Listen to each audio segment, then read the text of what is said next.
Welcome back to my channel guys.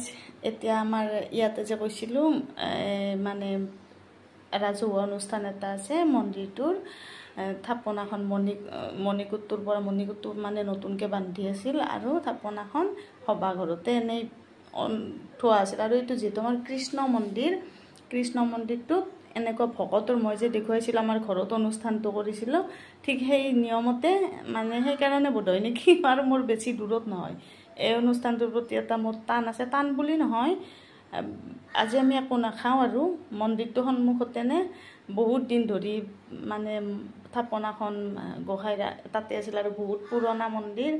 আমাৰ বহুত বিশ্বাস আৰু ভগৱানে এতিয়া ল'ৰা ছোৱালী মই ভাবোঁ ওচৰতে আছে যে প্ৰভু, মই সেনেকৈ সদায় ভাবোঁ প্ৰভু চাবা তুমি। আৰু ছোৱালীজনীকতো এৰাই নাছিলোঁ ল'ৰাটো হোৱালৈকে। মই যোৱা স্কুলখনতে তাইক তেনেকৈ একেবাৰে উঠাতে বহাতে চাই থাকোঁ, গালি খাই মৰিছিলোঁ বাইদেউহঁতৰ, বোলে ইমান ল'ৰা ছোৱালী আছে তুমি ইমান কিয় হেৰি কৰ সেনাহান আৰু।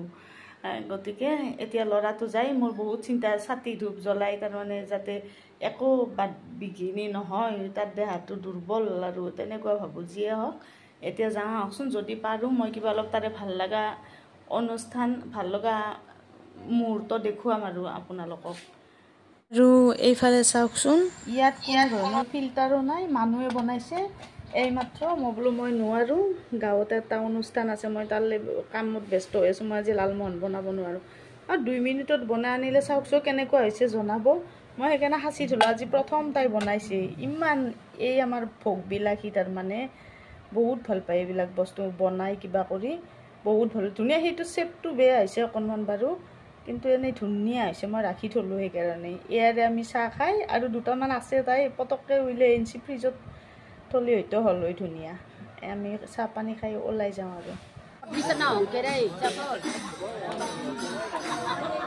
আৰু এই মোৰ পেহী সন্থা, এই দুজনী পেহী মানে ইহঁত কেইজনীৰ মাজত বহি মোৰ একেবাৰে লৰালিলে মনটো গতি গ'ল। এই পেহীক তাকে কৈছোঁ, বোলে পেহী মই বুঢ়া হোৱা যেন পাই আছোঁ। পেহীয়ে গাড়ী চলাই আহিছে গুৱাহাটীৰ পৰা, মানে গাড়ী চলাই আহিছে। ইমান উৎসাহ পেহীৰ আগৰে পৰা। আৰু এইজনী মোৰ মানে নমস্য বাইদেউ, স্কুলত পঢ়াইছিলে। 3জনীৰ মাজত বহি মোৰ একেবাৰে ল'ৰালি, মানে মই যেন বহুত সৰু, বৰ ভাল লাগিছে মানে মোৰ মন শ্ৰদ্ধাৰ বাইদেউ। গাঁৱত যিকোনো অনুষ্ঠান হ'লে সকলোৱে বাহিৰত থকা ক'ৰবাত থকা ধুনীয়াকৈ সহযোগ কৰে। আৰু এইফালে সভাঘৰটো ভাঙি আছে, আগৰ মণিকূটটো ওলাইছে আৰু এই ভকতৰ দ্বাৰাই এনেকৈ আজি থাপনাখন তালৈকে নিব। গতিকে এইখিনিও অকণমান দেখুৱালোঁ পৰিৱেশ।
এয়া হ'ল মোৰ শ্ৰদ্ধাৰ মৰমৰ শ্ৰীমান অমিয় হাজৰিকাদেৱ খুৰা।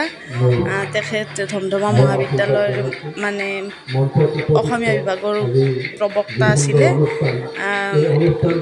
বিৰাট সুন্দৰ গীত গায়। অকল তেখেত বুলি নহয়, কাষত থকা নয়ন খুৰা তেখেতৰ ভায়েক। আৰু মোৰ আগত যে মূৰটো ওলাই আছে, এখেতো ভায়েক তেখেতৰ। গতিকে গোটেই ঘৰখন মানে কালচাৰেল। সেইফালে গীটাৰ, যিজনে গীটাৰ ল'ব তেওঁ ভতিজা ল'ৰা তেখেতৰ।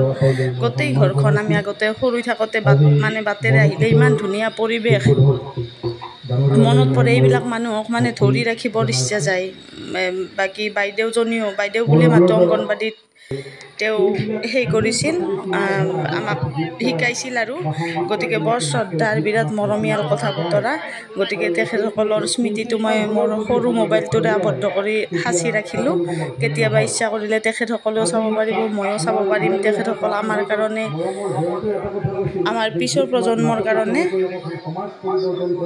আমাৰ মানে উদাহৰণ। সেইকাৰণে মই ধৰি ৰাখিলোঁ। এখেত ভায়েক এজন তবলা, এখেতেও জানে হাৰমনিয়াম, তবলা, কিন্তু গোটেইকেইজনে জানে। আৰু এজন আছে, তেখেতক মই পোৱা নাই, নয়ন দাই বজাইছে। তেখেতক দাদা, ডাঙৰটো খুৰা এনেকৈ মাতোঁ আৰু। শিক্ষকতা কৰে, তবলা ধুনীয়া বজায়।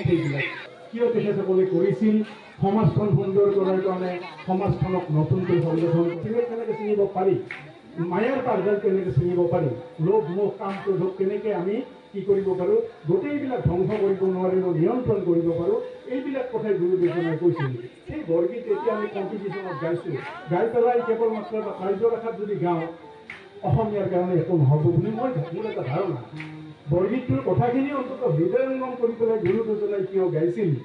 এই আমাৰ ভাৰতবৰ্ষত অকলতো শংকৰদেৱ মাধৱদেৱে নাছিল, সেই সময়ত খ্ৰীষ্টীয় পঞ্চদশ শতিকাত ব্ৰহ্মানন্দ কবি এইবিলাক শুনিলেই আমোদ লগা, সেইকাৰণে ৰাখি থলোঁ কথাখিনিও। নানান ধৰণৰ বৈষ্ণৱ পণ্ডিত আছিল, তেওঁলোকে গাইছিল গীতবিলাক আৰু সেইবিলাক জনমানসত প্ৰচাৰ কাৰণে কৰিছিল। প্ৰচাৰ কৰি নেকি এই বৰগীতটো মই গাইছিলোঁ। এতিয়া কালৰ হাতত কিছু পাহৰিব বাৰু, সংগীত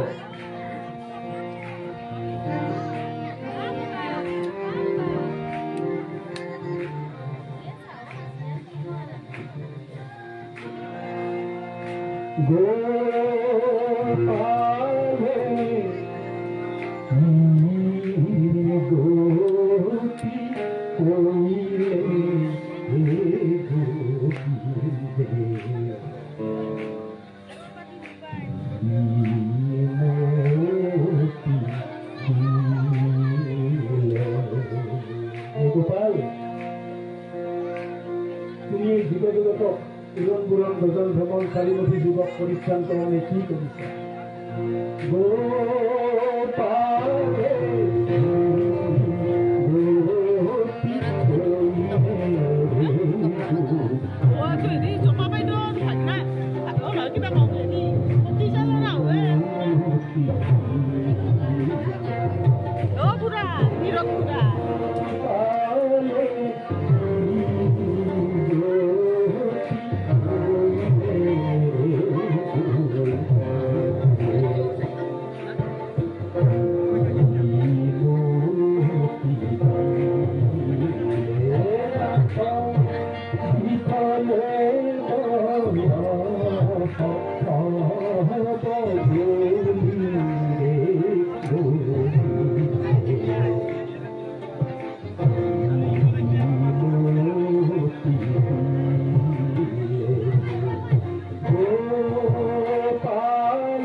এখেত হ'ল মানে মোৰ নমস্য পেহা জয়ন্ত হাজৰিকা, বিশিষ্ট সমাজকৰ্মী আৰু নাট্যগোষ্ঠীৰ অসম নাট্য সন্মিলনৰ উপসভাপতি। তেখেত আমাৰ গৌৰৱ, সেইফালে বহি থকা দেখিছোঁ জয়ন্ত হাজৰিকা আমাৰ গাঁৱৰ গৌৰৱ খুব ভাল লাগে আৰু মানে তেখেতে নিজৰ প্ৰফেশ্যনেল লাইফৰ উপৰিও এই সাহিত্য সংস্কৃতিত ইমান মানে তেখেতৰ সম্বৰ্ধনাবিলাক দেখি তেখেতৰ কামবিলাক ফেচবুকত ক'ৰবাত দেখা পাওঁ ইমান ভাল লাগে আজি ময়ো সাঁচি থ'লোঁ আৰু ইয়াত পেহী পেহা মানে গাঁৱৰ পুৰণি যিমানেই অনুদান দিছে বহুতে মন্দিৰটোৰ নামত তেওঁলোকক অকণমান গামোচা এখন দি হ'লেও অলপ সন্মান জনাইছে গতিকে তেখেতসকলে সহযোগ কৰে প্ৰতিটো কামতে গাঁৱৰ এয়া পেহী স্নেপটো সাঁচি থ'লোঁ চাব পাৰিব কেতিয়াবা ময়ো চাব পাৰিম গতিকে খুব ভাল লাগিছে পৰিৱেশটো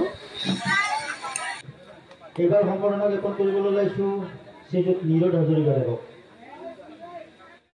তেখেতৰ সহধৰ্মিনী জবা হাজৰিকাদেৱক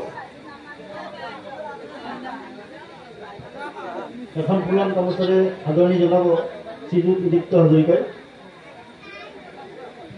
আৰু সম্বৰ্ধনা পত্ৰ প্ৰেৰণ কৰিব শ্ৰীযুত বীৰেণ হাজৰিকাই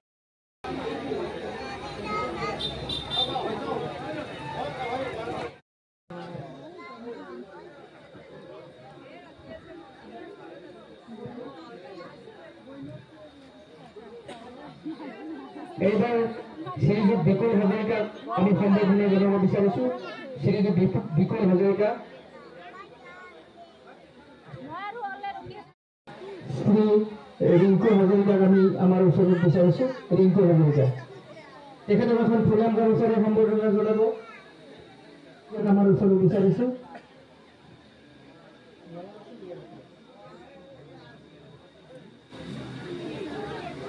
নয়ন হাজৰিকা ঠিক আছে ইয়াৰ পিছৰ কাৰ্যসূচী এইবাৰ বিচাৰিছোঁ শ্ৰীযুত অনুষ্ঠানটো ঘৰুৱাভাৱে খুব অনুষ্টুপীয়াকৈ আমাৰ মাননীয় শ্ৰী জয়ন্ত হাজৰিকাদেৱে আধাৰশিলা স্থাপন কৰিলে সভাঘৰৰ আৰু তেনেকৈ লগ হৈ যিখিনি গাঁৱৰ মানুহ গোটেইখিনিয়ে লগ হৈ সেই তাত খোৱাৰ ব্যৱস্থা কৰিছে তেনেকৈ ভাত পানী খাই অনুষ্ঠানটো শেষ হৈছে আমি গোটেইকেইজনী এনেকৈ লগে ভাগে লগ হ'লোঁ বহুত কেইজনী উঠাও নাই লগে ভাগে ভাত পানী খাই শেষ আৰু ফৰ ৱাচিং এণ্ড কোঅপাৰেটিং